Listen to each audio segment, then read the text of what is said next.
नमस्कार बंधुरा एसएस दास किचेने आमी सुमिता आज निये एसेछि नतून एकटा रेसिपि। रेसिपिटा भालो लागले अवश्यई एकटा लाइक कमेंट सबस्क्राइब करार अनुरोध रइल। पाशे थाका बेल आइकनटिते क्लिक करे देबेन निउ भिडियोर आपडेट जाते सबार आगे आपनार काछेई पौंछे जाय। आजकेर रेसिपि माछेर कचुरी। আমি রুই মাছ দিয়ে মাছের কচুরি বানিয়েছি। এই মাছের কচুরি উত্তর কলকাতার বিখ্যাত একটা রেসিপি। এই রেসিপিটাই আমি আজ আপনাদের সাথে শেয়ার করব। এখানে আমি নিয়ে নিয়েছি এই বাটি দু বাটি ময়দা, মানে 250 মতন ময়দা। নিয়ে নেব 1 টিস্পুন লবণ, দিয়ে দেবো একটু সাদা তেল, দিয়ে ভালোভাবে ময়নটাকে সাদা তেলটাকে মিশিয়ে নেব। আমি এখানে সাদা তেল নিয়েছি, আপনারা ইচ্ছা করলে ঘিও নিতে পারেন। আর একটা কথা বলে রাখি বন্ধুরা, আমি এখানে চিনি নিইনি, আপনারা ইচ্ছা করলে এখানে একটু চিনি দিয়ে দিতে পারেন। আমি চিনি ছাড়াই করছি। এবার ভালো করে মিশিয়ে নিয়ে অল্প অল্প জল দিয়ে একটা ডো বানিয়ে নেব। এবার হাতে করে আর একটু সাদা তেল নিয়ে ভালো করে একটু ডোলে ঢাকা দিয়ে রেখে দেবো 30 মিনিটের মতো। এবার চলুন পুরটা বানিয়ে নেওয়া যাক। ওভেনে কড়া বসিয়ে দিয়ে দেবো জল, দিয়ে দেবো 1 টিস্পুন লবণ। লবণটাকে একটু ভালো করে জলের সাথে মিশিয়ে নিয়ে দিয়ে দেবো মাছগুলোকে। আমি এখানে রুই মাছের পেটের দিকের অংশটা নিয়েছি। পেটের দিকের অংশটা নিলে কি হয়, কাঁটা বাছতে সুবিধা হয়, না হলে কাঁটা থেকে গেলে খুবই অসুবিধে হয়ে যাবে। মিনিট 10 ফুটিয়ে নেব পেটিগুলোকে। দেখুন ফুটে গেছে, গ্যাসটা অফ করে দিয়ে 10 মিনিট রেখে দিয়েছিলাম। এখন এবার মাছগুলোকে তুলে নেব। তুলে নিয়ে কাঁটা ছাড়িয়ে নিতে হবে, একটুও যেন কাঁটা না থাকে।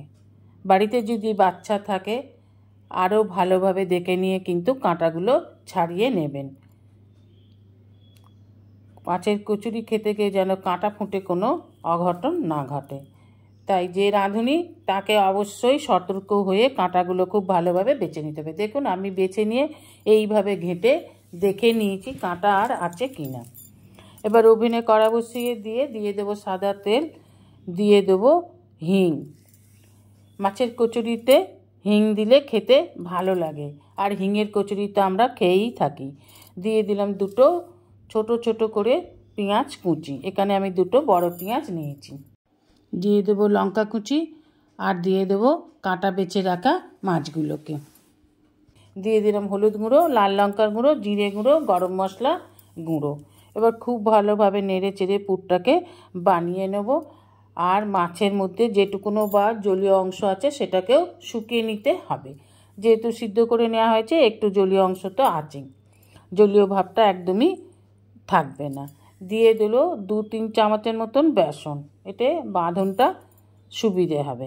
2-3 চামচ বেসন দিয়ে নেড়ে নেড়ে যখন ডালা ডালা হয়ে আসবে, দেখুন ডালা ডালা হয়ে আসছে, এই অবস্থাকে কড়া ছেড়ে দিচ্ছে, এই অবস্থাতে নামিয়ে নেব। এবার একটা পাত্রে মাছের পুরটাকে নামিয়ে নিন। দেখুন এই রকম একদম শুকনো শুকনো হয়ে যাবে। এবার আটার ডোটা থেকে আর একটু ডলে নিয়ে ছোট ছোট লুচির থেকে একটু বড় লেচি কেটে নেবেন।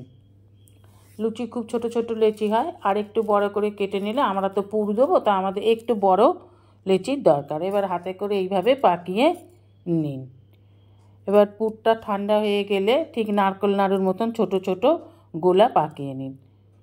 এইভাবে আগে থেকে পাকিয়ে নেবেন। যতগুলো ডো থেকে যতগুলো লেচি কেটে নেবেন ঠিক ততগুলোই এখানে পুরটাকেও গোলা বানিয়ে নিতে হবে। এইভাবে হাতে করে পাকিয়ে হাতে করে ঘুরিয়ে ঘুরিয়ে ছোট একটা বাটির মতন করে একটা গোলা, মাছের গোলা নিয়ে এইভাবে ভালো করে ঘুরিয়ে ঘুরিয়ে মুড়ে নিন। মুখটা বন্ধ করে দিয়ে হাতে করে আবার একটু গোলা পাকিয়ে নিন, তাহলে বেলার সময় আর খুলবে না।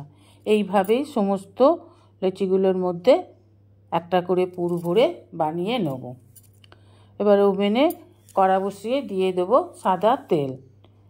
তেলটাকে একটু গরম হতে দিয়ে এখানে একটু তেল দিয়ে লুচির মতন বেলে নিতে হবে। লুচি বেলতে আমরা সবাই জানি, এইভাবে বেলে নেবেন। এবার তেলটা গরম হয়ে গেলে একটা লুচি এইভাবে দিয়ে দিতে হবে, দেখতে হবে তেলটা গরম হয়েছে নাকি। তেল গরম হয়ে গেছে বন্ধুরা, একটু যেই তেল থেকে ভেসে উঠবে এবার অল্প অল্প তেল ওপর থেকে ছিটিয়ে দিন। এইভাবে ছিটিয়ে দিলে দেখবেন লুচিটা একেবারে বলের মতন ফুলে উঠেছে। মাছের কচুরির একটা গুণ আছে, সব কচুরি ফোলে।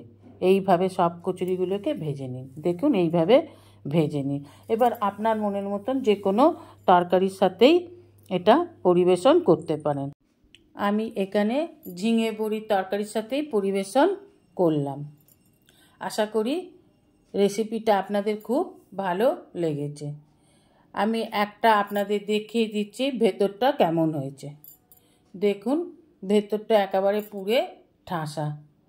এইভাবে রুই মাছের কচুরি রাতের ডিনারে বানিয়ে নিতেই পারেন, খেতে খুব সুস্বাদু হয়। নমস্কার, আজ এই পর্যন্তই। আবার দেখা হবে নতুন একটা রেসিপির সাথে নতুন একটা দিনে। ভালো থাকবেন, সুস্থ থাকবেন, সঙ্গে থাকবেন। নমস্কার।